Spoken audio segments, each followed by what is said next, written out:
At 67, Nora Whitcomb stood on the wet end of Briar Point Marina with 2 grocery bags of clothes, a shoebox of medication, and a rusted key pressed so hard into her palm it left a mark. Behind her, her daughter's SUV was already pulling away. Her son had not even stepped out of the car. They had taken the house, the bank cards, the furniture, Thomas's tools, even the framed wedding photo from the hallway, and left her with the one thing nobody in the family wanted: a half-sunken wooden boat tied to the last slip on the pier. "Dad's junk," Garrett had called it. But 3 weeks later, when Nora was standing knee-deep in black water inside that boat, pulling rot from beneath the cabin bunk with bleeding hands, she found a sealed metal box with her name written on it. And the papers inside would make both of her children come back to that same pier, no longer laughing, no longer calm, and no longer calling it junk. Before we go back to how Nora lost everything, subscribe and tell us in the comments where you're watching from. Because this is one of those stories that starts with a mother being thrown away and ends with her children realizing they left her the only thing that mattered. Thomas Whitcomb died on a Thursday morning in late September, in the chair by the kitchen window where he had taken his coffee for 41 years. Nora found him with one hand resting on the armrest and the other still curled around the handle of his mug. The coffee had gone cold. The little radio on the counter was playing the marine forecast, just like it did every morning. A voice talking about wind speed and tide charts to a man who would never hear them again. The paramedics were kind, too kind, almost. They spoke softly, moved slowly, and asked Nora questions she answered without understanding her own voice. Was he taking medication? Had he complained of chest pain? Did he have a history of heart trouble? Yes, no, sometimes.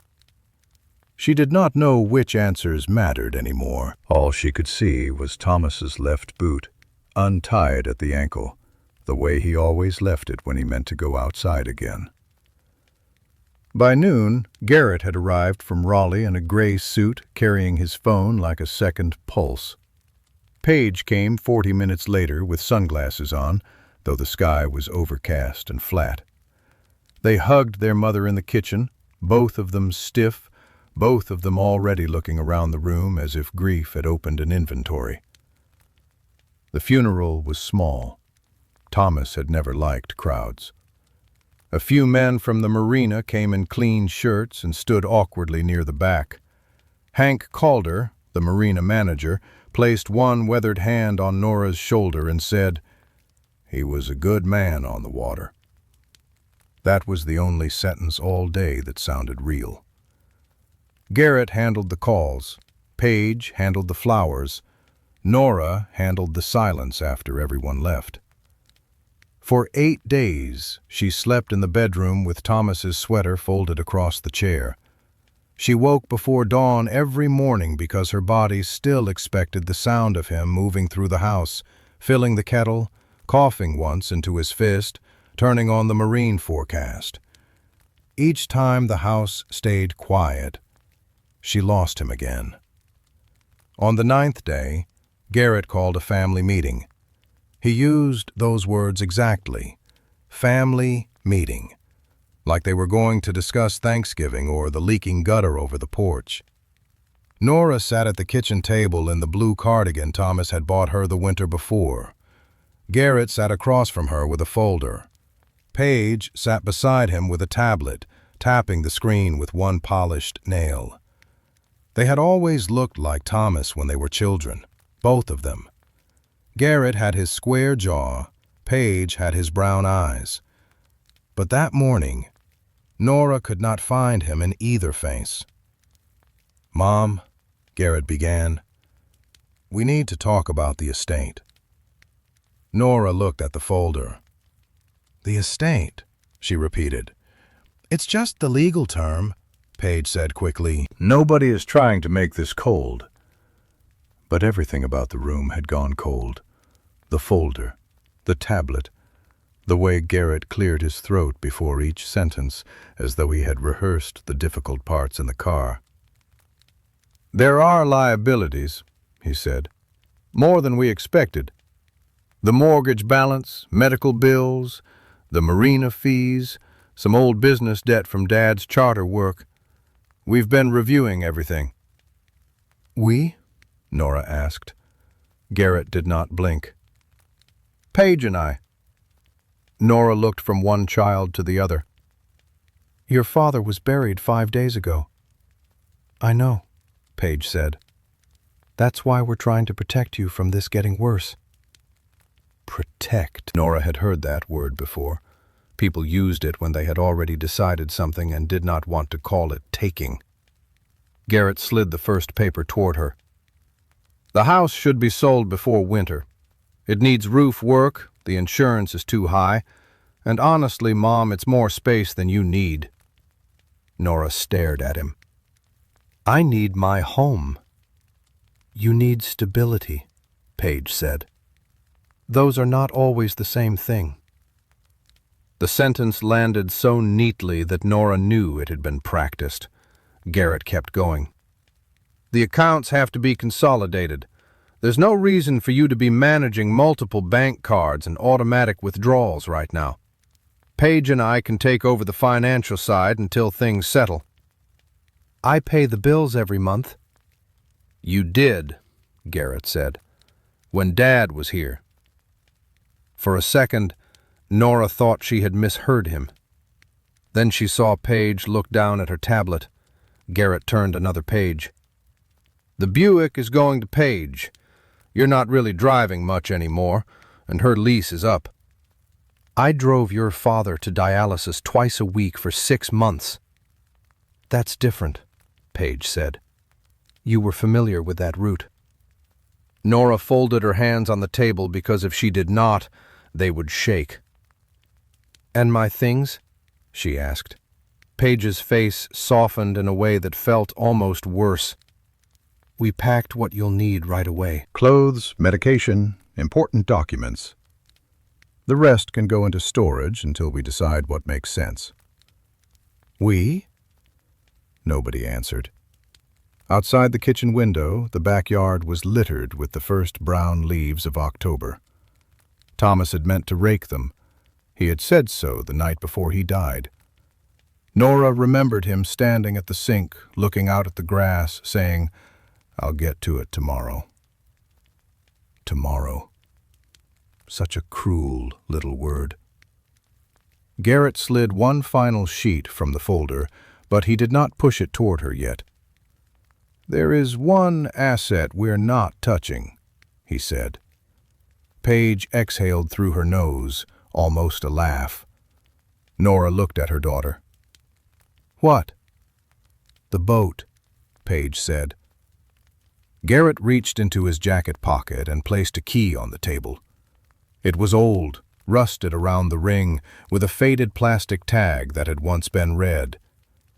"The June Rose," he said. "Dad's old boat.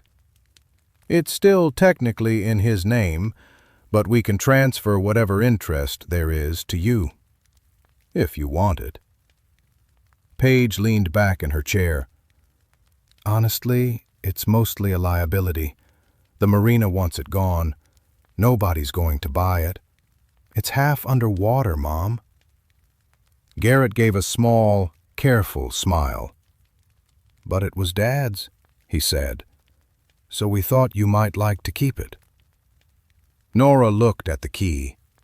Then she looked at the 2 children she had raised, fed, clothed, driven to school, waited up for, forgiven again and again. "What's left?" she asked quietly. Garrett tapped the rusted key once with his finger and slid it across the table. "This," he said. "This is what's left." Briar Point Marina sat at the end of a narrow road where the asphalt broke into gravel and the gravel broke into sand. Nora arrived just after 4 in the afternoon with 2 plastic grocery bags, the shoebox of medication, and a cardboard box Garrett had called personal effects. The wind came hard off the inlet, carrying the smell of diesel fuel, salt, old rope, and wood that had spent too many years wet. Gulls screamed above the fish-cleaning station. Chains knocked against aluminum masts. Somewhere near the fuel dock, a bilge pump coughed twice and went quiet. Nora had not been to the marina in almost a year. Thomas used to bring her here every Saturday morning when his knees were still good. He would park crooked near the bait shop, kiss her cheek, and say, "Give me 20 minutes." 20 minutes always became 2 hours. There was always a line to check, a hose to replace, a man he needed to speak to, a weather story he had to finish telling. Nora would sit on the bench by the office with coffee in a paper cup and watch him move among boats like he belonged to the tide itself. Now the bench was gone. So was Thomas. The June Rose was tied at the farthest slip, past the working boats, past the charter boats with fresh paint and clean names, past the row of abandoned hulls the marina kept like warnings.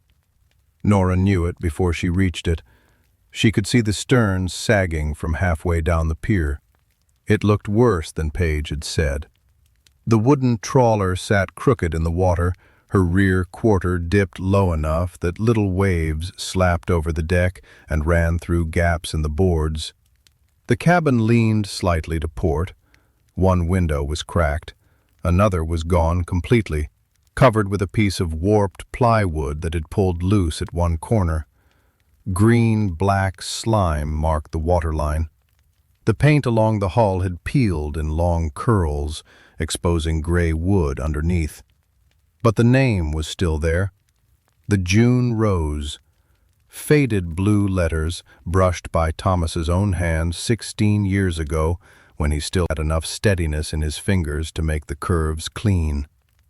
Nora remembered standing on a ladder beside him, holding the paint can while he stepped back every few minutes and frowned. "You spelled it right," she had said. "That's not the point." "What is the point?" He had touched the J with the tip of the brush. "A boat knows when you rush her." Now the J was cracked down the middle. Nora stepped closer and put one hand on the piling to steady herself. The wood was slick under her palm. At her feet, a rusted chain dragged with the motion of the tide, scraping the dock in a slow, tired rhythm. The marina office door opened behind her. "Nora!" She turned. Hank Calder stood on the ramp with a clipboard under one arm and a cap pulled low over his forehead. He was a broad man in his early 60s, with a face burned brown by sun and wind, and the kind of expression that looked unfriendly until you knew him well enough to understand it was mostly worry. "I heard," he said. Nora nodded once. "Thank you." Hank looked at the bags in her hands, then at the shoebox under her arm, then down the pier toward the June Rose. He did not pretend not to understand. "Garrett called yesterday," he said. Of course he had. What did he say? "Said the boat was yours now. Said any bills attached to it were yours too." Nora looked back at the trawler. "How much?" Hank shifted the clipboard from one hand to the other. "Slip fees, late charges, pump-out notices, county derelict vessel warning. Little under 2,800. The number should have made her laugh. Or cry. It did neither. It simply stood between them, solid as a wall. "I don't have that," she said. "I figured. And if I can't pay?" Hank looked out over the water before answering. "County gives 30 days once the final notice is filed. If the owner doesn't start removal or repair, they can seize it as abandoned. After that, she gets cut up." Nora felt the key in her pocket, its rusted edge pressing through the fabric. 30 days. "Less now. Notice went out last week." The tide pushed under the pier. The boat groaned softly against her lines. Nora turned back to Hank. "Do you still have that storage shed behind the net racks?" He frowned. The old one? Does the roof leak? Depends where you stand. Can I sleep there? Hank's face changed. Not much, but enough. His mouth tightened, and for a moment he looked angry, though not at her. "Nora, I can call someone. There's the church shelter in Moorhead. I know a woman who—" "I asked about the shed." He stared at her. She held his gaze. Thomas used to say that Hank respected only 3 things: good knots, paid debts, and people who did not whine about weather. So Nora did not explain that she had nowhere else to go. She did not say her daughter had driven away without looking back. She did not say her son had handed her a sunken boat like a joke and called it fair. "I can clean," she said.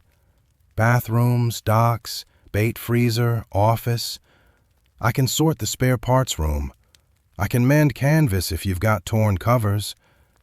I used to do Thomas's logbooks, license renewals, fuel receipts. I know enough not to be useless." Hank looked down at the clipboard. "You're not useless. Then let me work." For a long moment, only the gulls answered. Finally, Hank sighed through his nose. "Shed's got a cot frame in it. No mattress. There's an outlet if the rats haven't chewed the wire. Bathroom key is on the nail inside the office door. You don't go on that boat alone after dark. Floor could give out under you. I won't. And you tell me before you start tearing things apart. I will." He reached into his pocket and took out a brass key on a green float. "Bathroom, side door. Coffee pot comes on at 6. Nora took it carefully. "Thank you, Hank." He looked past her toward the June rose. "Don't thank me yet." The shed smelled of rope, mildew, old gasoline, and mouse droppings. It stood behind the net racks, half hidden by stacks of crab pots and cracked plastic tubs. Inside there was a metal cot frame, 2 shelves full of paint cans, a broken fan, a coil of hose, and a narrow strip of floor wide enough for her bags. Nora swept it for an hour with a push broom that had more handle than bristles. She found an old tarp, shook the spiders from it, folded it over the cot frame, and laid her coat on top. From the office, Hank brought a wool blanket without a word and set it just inside the door, as if he had found it there by accident. After sunset, the marina emptied. The charter captains left first. Then the bait shop girl locked up. Then the last truck pulled out, headlights sliding across the shed wall and disappearing toward the road. Nora sat on the cot with the cardboard box between her feet. Inside were 3 dresses, a sweater, her blood pressure pills, a hairbrush, Thomas's old pocket knife, and 1 photograph in a cracked frame. Thomas on the deck of the June Rose, younger, heavier, laughing at something outside the picture. His hand rested on the cabin roof. Behind him the boat was freshly painted, the water bright, the name clean and blue. Nora touched the glass. The wind shifted. Somewhere beyond the shed, water slapped against the hull. Not gently, not like a lullaby. It hit and withdrew, as if the inlet itself were trying to wake the old boat before it was too late. For the first time all day, Nora let herself understand what her children had done. They had not left her a home. They had not left her a gift. They had left her a test, wrapped in rot and debt and salt water. They had left her something they believed would sink faster than she could save it. Nora set the photograph on the shelf beside the cot. Then she took Thomas's pocket knife, opened the blade, and cut a strip from the bottom of the tarp to tie around her blistered palm. At dawn, she was already on the pier. Mist sat low over the marina, softening the masts and turning every rope silver. Hank had not opened the office yet. The gulls were quiet. The world smelled cold and wet and unfinished. Nora stepped onto the June Rose with a bucket in one hand. The deck shifted under her weight. She waited until it settled. Then she climbed down into the cabin, dipped the bucket into the black water, and started lifting. By the fourth morning, Nora's hands had stopped looking like hands. The skin across her knuckles had split from salt and rope burn. A scrape on her left wrist had swollen red around the edges. Her fingernails were broken down to uneven white lines, and every time she gripped the bucket handle, the metal bit into the same raw place in her palm. Still, she worked. She carried out the soaked cushions first. They came apart in pieces, dark water running from them onto the dock like spilled oil. Then came the mildewed blankets, a cracked plastic tackle box, 3 warped drawers, a stack of paper charts fused together by damp, and the galley curtain Nora had sewn herself from yellow fabric in 2003. She held that curtain longer than the rest. Then she dropped it into the trash pile. The cabin smelled worse once the water level fell. Rot had a layered smell. Wood first, then old fuel, then something sour underneath, trapped for months in the dark. Nora tied a dish towel over her nose and kept going. By the end of the first week, people had started watching. Not helping. Watching. A man from a charter boat leaned against a piling and said, "You know that thing's not coming back, right?" Nora did not look up. Neither was I, according to some people. He laughed because he thought she was joking. 2 slips over, another man shook his head and muttered, "Thomas should have sold her years ago." Nora heard that too. She filed it away with the rest. On the 8th day, Luis Vega appeared on the dock carrying a red hand pump over one shoulder. Luis had been old when Nora first met him, or at least he had seemed old then. Now he was somewhere near 80, thin as a dock line, with silver hair under a grease-stained cap and hands permanently blackened around the nails. He had fixed outboards at Briar Point before half the marina had floating docks. He set the pump down beside her. "Bucket's stupid," he said. Nora straightened slowly. Her back made a small, sharp complaint. "Good morning to you too, Luis." "You want to save your spine or prove a point?" "I haven't decided." He glanced into the cabin, sniffed once and made a face. "She's holding water under the forward boards. You pump from here, you'll never get ahead of it." "I don't know where it's coming in." Luis crouched, looked along the deck seams, then at the stern. "Maybe everywhere, maybe one place. Boats lie until you know where to press." He showed her how to set the intake low, how to brace the hose so it wouldn't kick loose, how to pull steady instead of fast. Then he left without asking if she wanted company. The pump changed everything. By noon, the black water had dropped another 6 inches.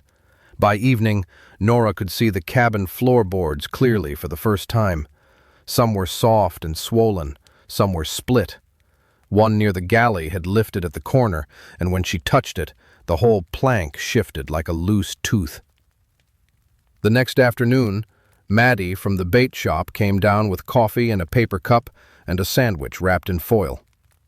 "I'm not supposed to give away food," she said, "so technically I dropped this." Nora looked at the girl.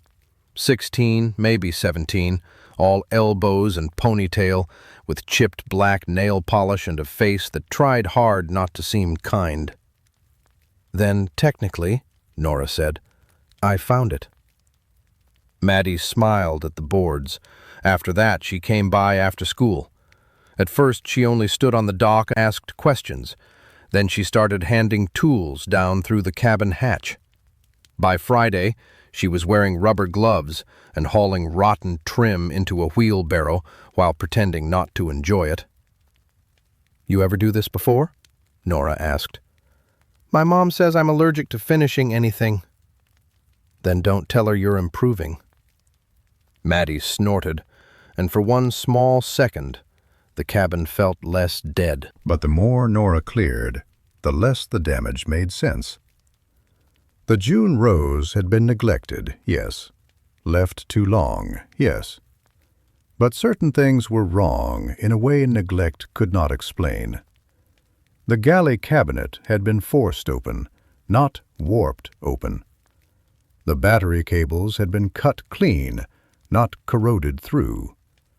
The bilge hatch screws were missing, but the hatch itself had been shoved back into place like someone wanted it to look untouched. Then Nora found the rag. It was jammed deep into a drain channel near the aft bulkhead, packed tight and black with sludge. Not washed there, placed there. When Luis pulled it free with pliers, water gurgled through the opening and ran out under the floor. He looked at the rag, then at Nora. "Boat didn't just sink," he said. Nora felt the air narrow around her. "Say that again?" Luis wiped the rag against the dock with disgust. "Somebody helped her." That night, Nora lay awake in the shed, listening to halyards strike masts in the wind. Clink, clink, clink. Like a clock with no hands. She thought of Garrett's calm folder, Page's tablet, the way the key had slid across the kitchen table. She did not know what they knew. She only knew she no longer believed in accidents. On the 12th day, the forward bunk gave up its secret. Nora was pulling the last rotten mattress from the small sleeping cabin when one corner caught on something underneath. She tugged once. The fabric tore. Beneath it, bolted to the frame, was a sheet of plywood that should not have been there. "Luis?" she called. He climbed down with a flashlight and frowned before she said another word. "These bolts are new," he said. The bunk frame was old teak, dark and swollen with age, but the bolts holding the lower panel were bright stainless steel, newer than the rest by decades. Luis scraped at the seam with his knife. Around the edge was a bead of hardened gray sealant, carefully smoothed and painted over. Maddie leaned through the cabin hatch. "Is that bad?" Nora stared at the panel. "No," she said slowly. "That's deliberate." Luis came back with a socket wrench, a pry bar, and the kind of silence that made even Maddie stop talking. The bolts fought them. 2 snapped. 1 turned after Luis cursed at it in Spanish. The last had to be cut. When the panel finally lifted, the smell Nora expected did not come. No rot, no trapped bilge water, just dry air. Under the bunk was a metal plate, fitted into the floor and sealed around the edges. Luis worked the pry bar under it, and the seal broke with a sound like a jar opening after years on a shelf. Beneath it was a narrow compartment lined in fiberglass, and inside sat a green military-style metal box, wrapped in oilcloth, dry as if the boat around it had never taken on a drop. Nobody spoke. Luis reached down but stopped before touching it. "This is yours." Nora's knees hurt as she crouched. Her hands trembled when she lifted the box out. It was heavier than she expected. On the top, written in Thomas's blocky black marker, were 2 words. Nora only. She did not open it on the boat. That evening in the storage shed, with the door latched and the marina dark outside, Nora set the box on the cot frame. The latch was rusted but not locked. She used Thomas's pocket knife to work it loose until it snapped open.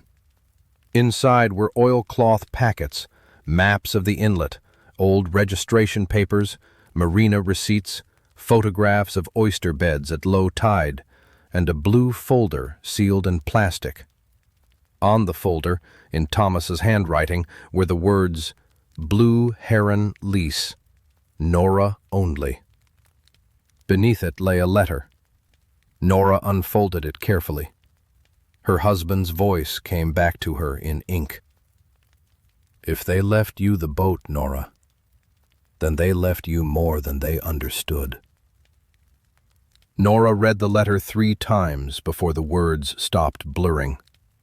Thomas had written it in blue ink, the way he wrote grocery lists and repair notes, with small block letters that leaned slightly left when his hand was tired. Nora, if you are reading this, then I did not get the chance to explain it right.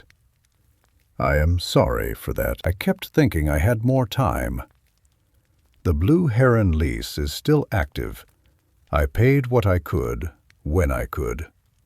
Some years I was late. Some years I sold gear to keep it alive. Garrett would have called it foolish.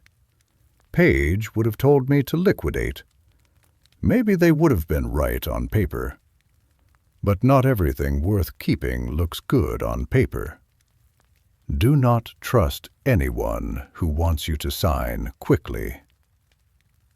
That line made Nora stop. Outside the shed, the marina was quiet, except for the wind moving through stacked crab pots. She looked at the blue folder again. Blue Heron lease, Nora only. She did not understand everything inside it, but she understood enough to know Thomas had hidden it for a reason. The next morning, Nora washed in the marina bathroom, pinned her hair back with 2 bobby pins, put on the cleanest blouse she had, and rode with Hank into town. The county records office occupied the first floor of a brick building that smelled like paper dust, copier toner, and old air conditioning. A young woman at the front desk looked at Nora's plastic folder, then at Nora, and gave the kind of smile people used when they had already decided how slowly to speak. "Property records are by address," she said. "Boat paperwork would be through motor vessels." "It's not just a boat," Nora said. "It's a lease." "For storage?" "For oyster water." The woman blinked. "You'll want marine resources for that." "I was told some of the old water-bottom leases are recorded here." The smile thinned. "I can check, but a lot of people bring in old papers and think they found something official." Nora did not answer. She simply slid the first document across the counter. The woman glanced at it for maybe 2 seconds. "This is from 1987. "Yes." "That's very old." "So am I," Nora said. "But I'm still standing." Behind the counter, an older man at a side desk looked up. He had white hair combed straight back, thick glasses, and a tie with tiny sailboats printed on it. His nameplate read, "Martin Beasley, Senior Clerk." "Let me see that," he said. The young woman carried the document over to him. He adjusted his glasses, read the first page, then the second. His expression changed so quietly that Nora almost missed it. The bored patience left his face. He sat forward. "Where did you get this?" "My husband kept it." "Thomas Whitcomb." Nora felt her fingers tighten around her purse strap. "You knew him?" "I knew the name." Beasley turned the page carefully, as if the paper had become fragile in a new way. Blue Heron Sound, Section C, Lot 14 through 19. He stood up. The young woman looked confused now. Is it real? Beasley did not take his eyes off the document. It may be. That was the first time Nora felt the room tilt. He disappeared into a back archive and returned with a ledger so large he had to carry it with both hands.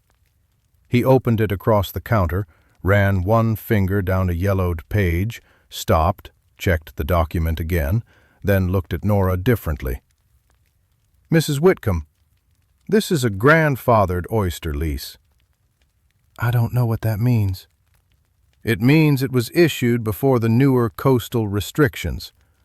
Those waters were closed to new private applications years ago. Most people who have leases out there hold on to them until death, and then their families fight over them. My family threw it away. Beasley looked over the top of his glasses. Then your family did not know what they were throwing. At the Harbor Authority office, the tone was not much better at first. A man behind the permits window told Nora there were forms, fees, late notices, vessel condition requirements, water use compliance rules, and proof of continuity standards.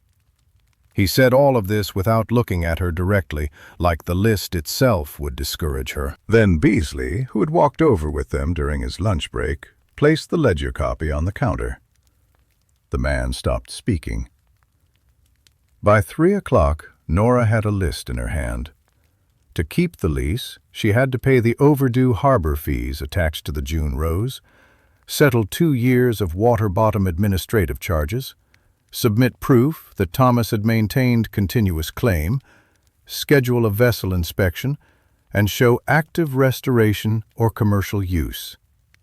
Total due before review, $3,184.60. Deadline, 14 days. Nora stared at the number in the parking lot. Hank stood beside her, arms crossed. That's a lot of money. It's less than a house, Nora said. It's more than you've got. I know. By evening, the marina knew something had changed. Not what, just something. Nora took inventory of what she had left that could become money. Thomas's spare reels, 2 brass lamps from the boat, a box of unused cleats, a stack of canvas scraps. The next day, she set up in the old workshop behind Hank's office with his industrial sewing machine and began repairing torn canvas covers for fishermen at half what the shop in Moorhead charged. She mended 3 hatch covers the first day, 5 the second. A charter captain paid her in cash and left 2 extra 20s under a roll of thread when she wasn't looking. Maddie posted a handwritten sign near the bait freezer.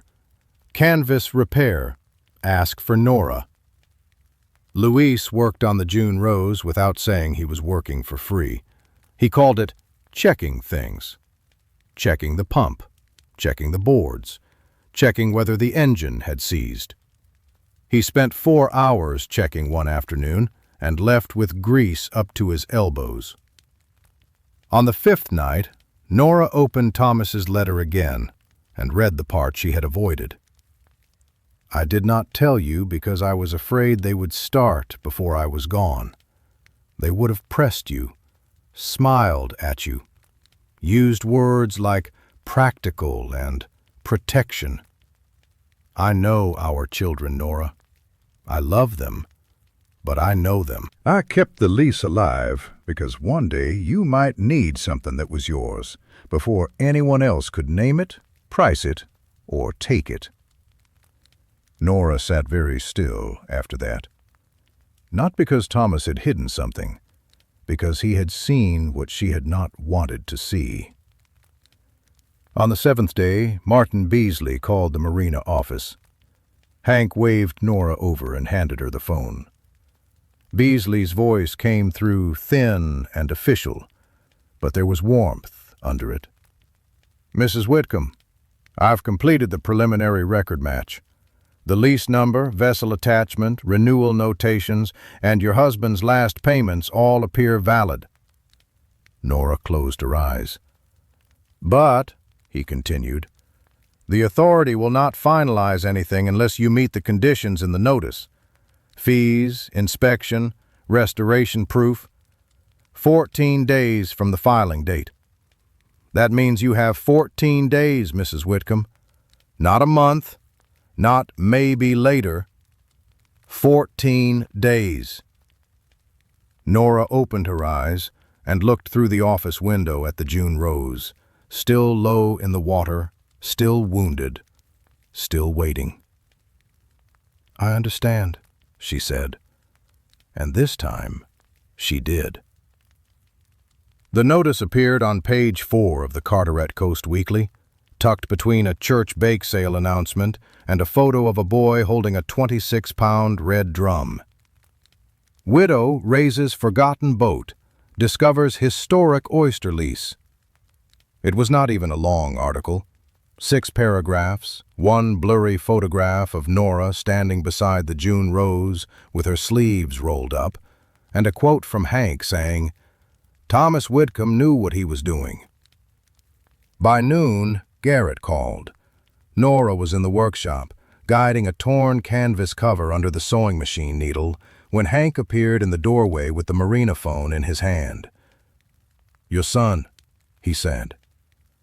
Nora did not reach for it right away. The needle kept moving. One straight line, then another. Only when she finished the seam did she cut the thread and take the phone. Hello, Garrett. There was no pause for grief, no softness. No. How are you, Mom? What did you find? Nora looked through the open workshop door toward the pier. The June rose sat higher now, not safe, not whole, but no longer surrendering to the water. I found some of your father's papers. What kind of papers? The kind you told me came with Dad's junk. He went quiet for half a second. Mom, don't start. I'm trying to help.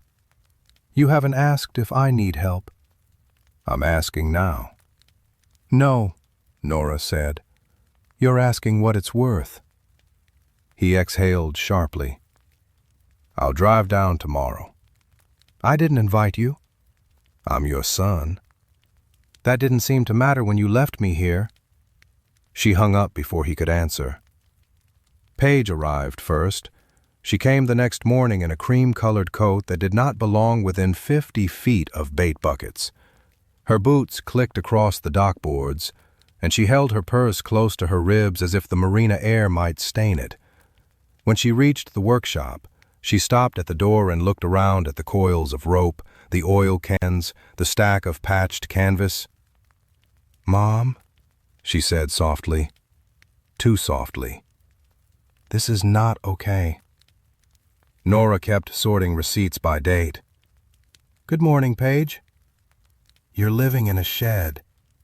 I'm sleeping in a shed. There's a difference. There is not a difference. There is if you've ever had nowhere else to sleep. Paige's face tightened, but she recovered quickly.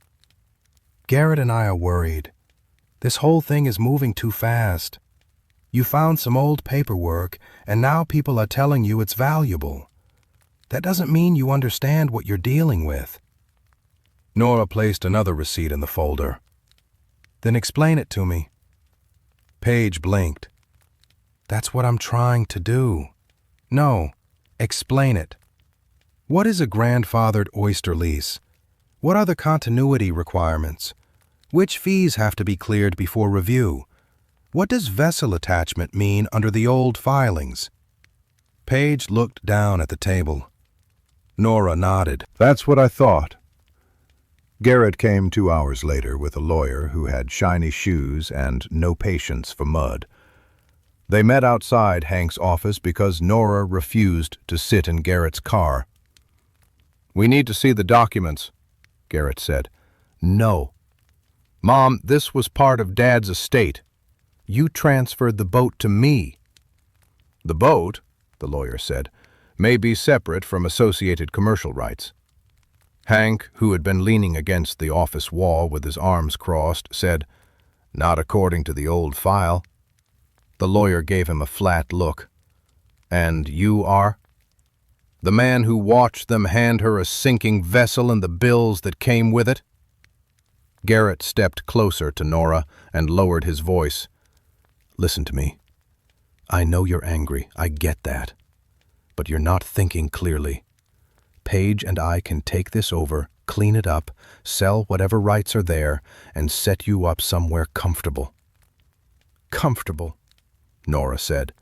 "Yes, safe." "There's that word again." He opened a folder and pulled out a single page.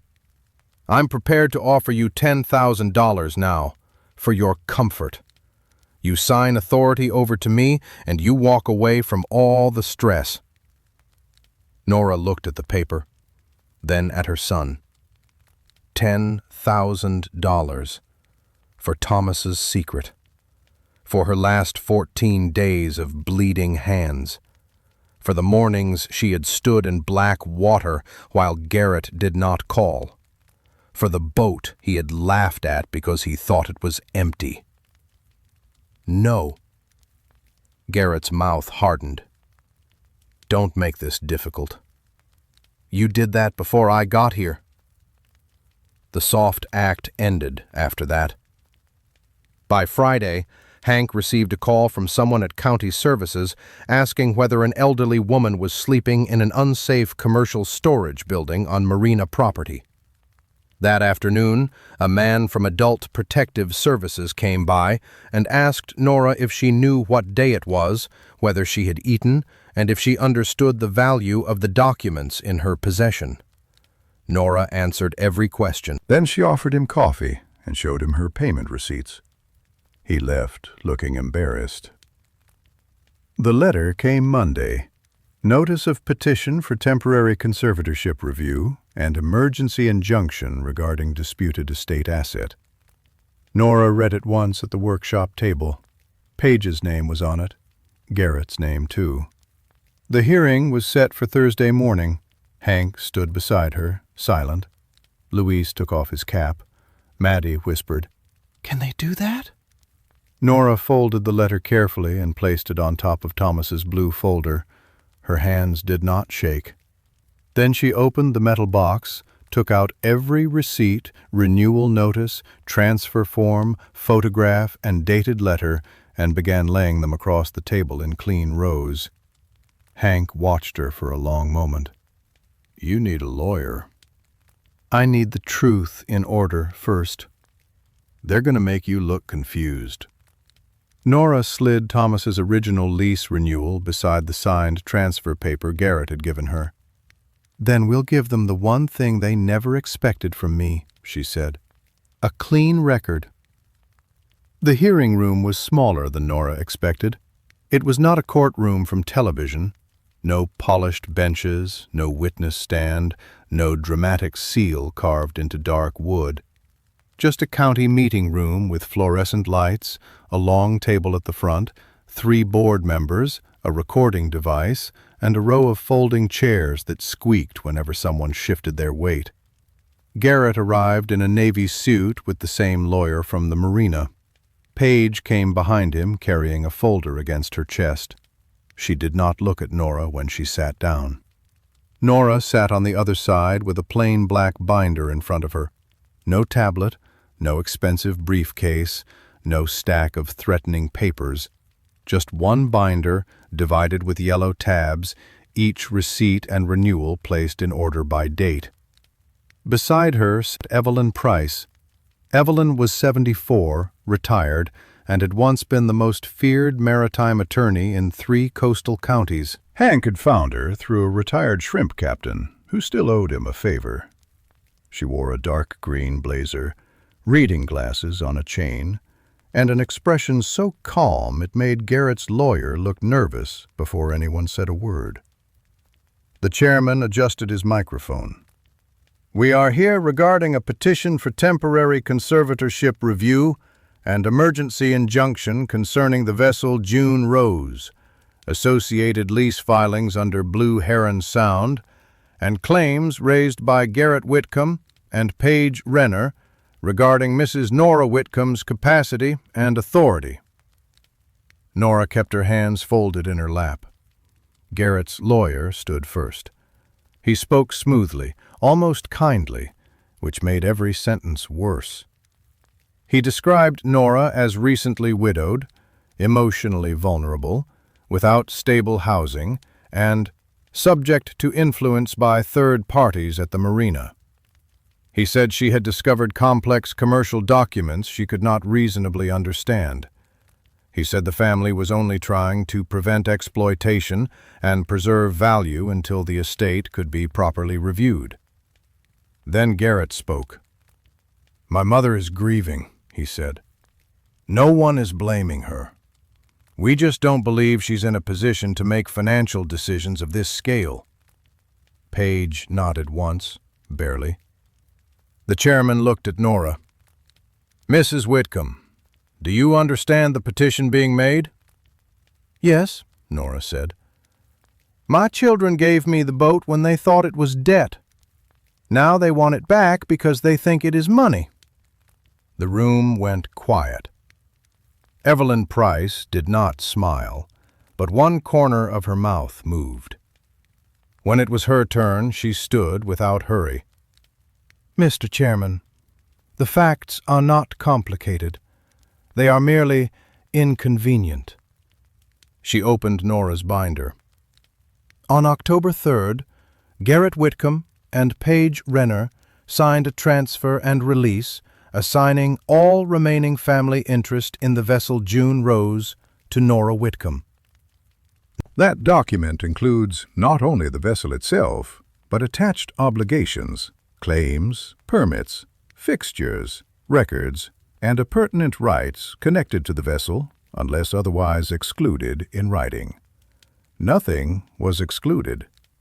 She placed a copy in front of the board. Garrett's lawyer started to rise. "That interpretation—" Evelyn lifted one finger without looking at him. "I am not finished." He sat down. She turned another page. The Blue Heron lease was renewed by Thomas Whitcomb annually or through late payment reinstatement for 29 years. Here are the county receipts. Here are the Harbor Authority confirmations. Here are the water bottom maps. Here is the ledger copy from county records certified by Martin Beasley, senior clerk. One document after another moved across the table. The chairman put on his glasses. Evelyn continued. "Mrs. Whitcomb has paid the outstanding administrative charges required for preliminary review. She has begun restoration of the vessel, as verified by marina work logs and photographs. She has passed a same-week medical capacity screening performed by Dr. Elaine Porter, who found no cognitive impairment affecting her ability to understand property or financial decisions." Paige looked sharply at Nora then. Nora did not look back. Evelyn removed one final sheet from the binder. And here is the most important document, the release signed by the petitioners. In plain language, they refused responsibility for every debt, repair cost, fee, attached permit, and legal consequence tied to the June Rose. They did not reserve a right to recover value later if the asset proved useful. Garrett's jaw tightened. The chairman looked down at the release, then across the table at Garrett. "Miss Whitcomb," he said, "your petition states that your mother lacks the capacity to manage the vessel and associated rights." "That is our concern, yes." "But according to this document, you transferred the vessel to her less than a month ago." Garrett straightened. "At that time, we understood it to be a derelict boat with no meaningful value." "That was not my question." Garrett's lawyer leaned toward him, whispering. The chairman continued, "If you believed Mrs. Whitcomb was incapable of managing property decisions, Why did you transfer a derelict vessel, outstanding fees, and potential county penalties to her in the first place?" Garrett opened his mouth. Nothing came out. For the first time since the kitchen table, Paige lowered her eyes. The silence lasted long enough for someone in the back row to shift in a folding chair and make it squeal. Finally, Garrett said, "We were trying to honor my father's memory." Nora felt something in her chest go still. Not break, not soften, settle. The board recessed for 11 minutes. Nora counted them by the second hand on the wall clock. When the members returned, the chairman read from a single page. "The petition for emergency injunction is denied. The request for temporary conservatorship review is dismissed for lack of supporting medical evidence. The Harbor Authority recognizes Nora Whitcomb as the current responsible party for the vessel June Rose and associated filings pending final compliance review. Any civil estate dispute may be pursued separately, but this board finds no basis to interfere with Mrs. Whitcomb's ongoing restoration or lease validation." Evelyn closed the binder. Hank exhaled behind Nora.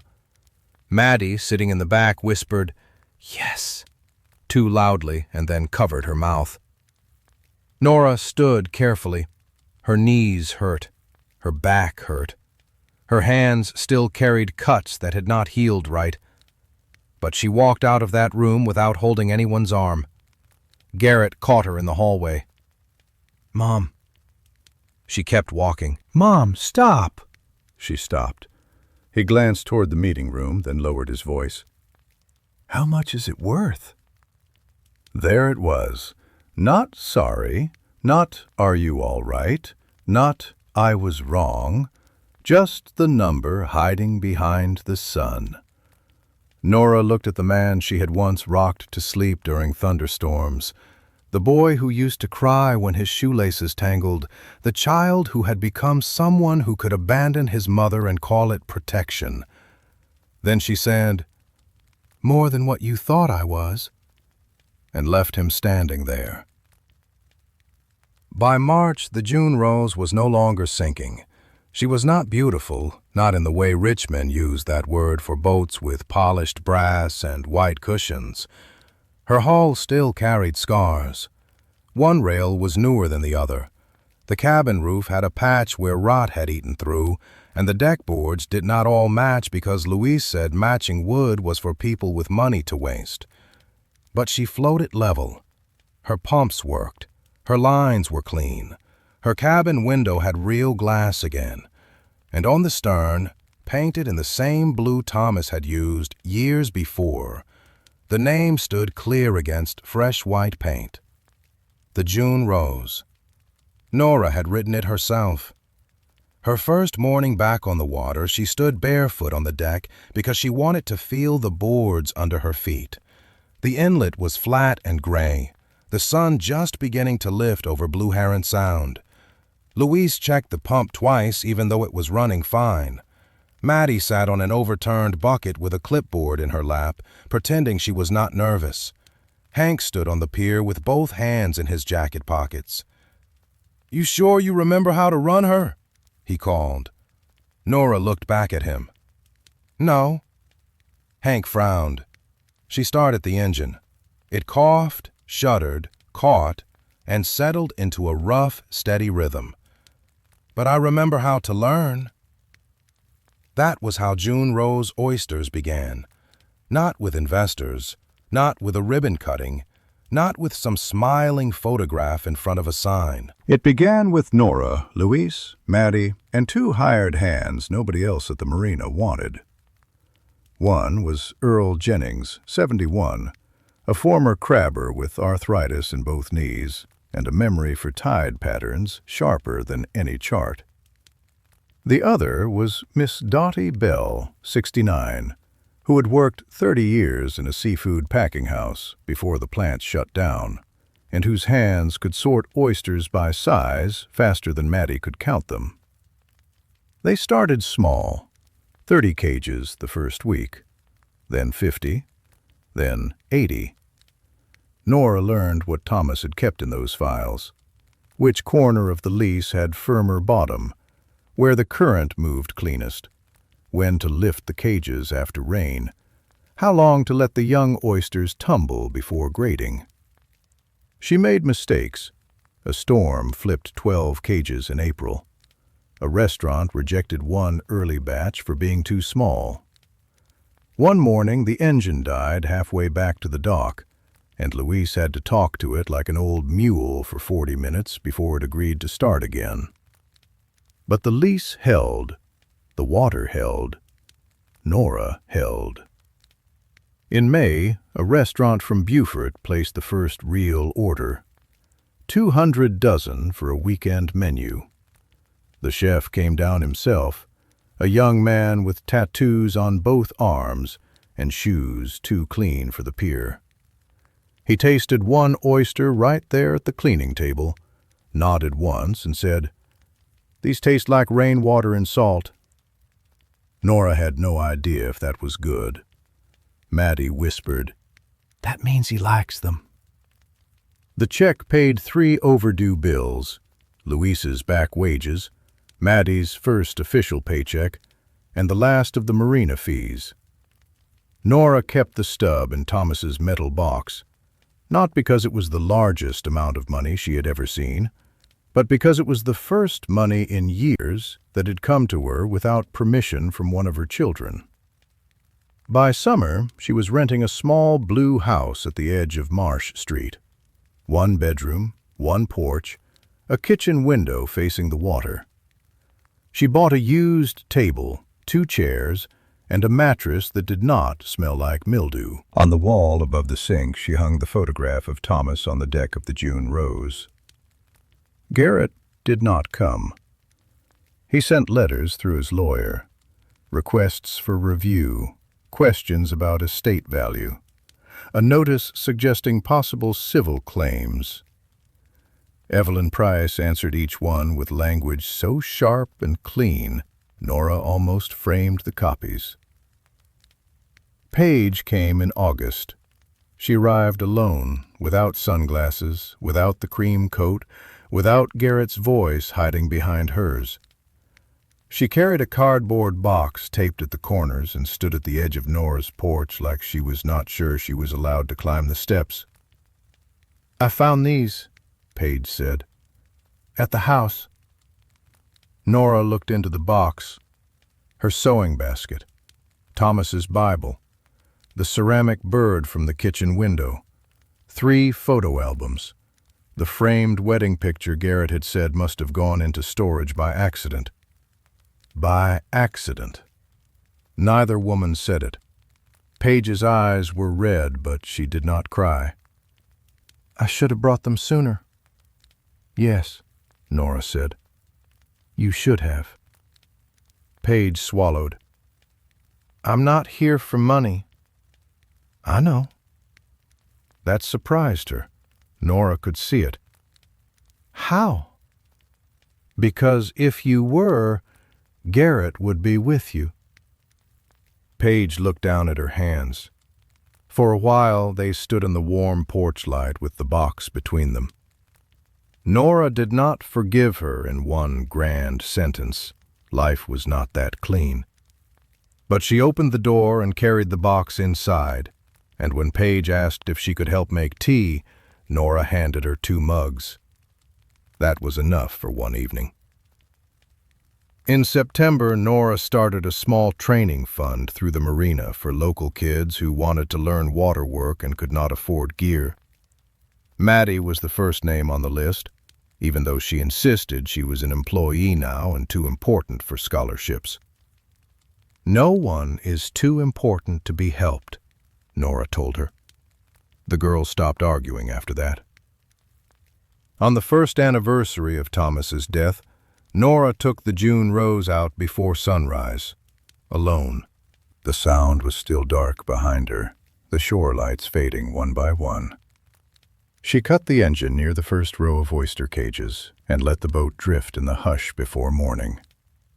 From her coat pocket, she took Thomas's letter, The folds had softened from being opened so many times. If they left you the boat, Nora, then they left you more than they understood. She looked at the water sliding away from the hull, silver where the first light touched it. Her children had thought they were leaving her garbage, a debt, a punishment, a thing too broken to fight over. But the June rose had never been the end of Nora's life. It had been the last place where someone still believed she could begin again. And if this story touched you, subscribe and tell us in the comments what you would have done in Nora's place. Most of all, remember the people who spent their whole lives keeping everyone else afloat. Sometimes they are stronger than anyone realizes. Sometimes, all they need is for one forgotten boat, one locked box, or one final chance to prove it.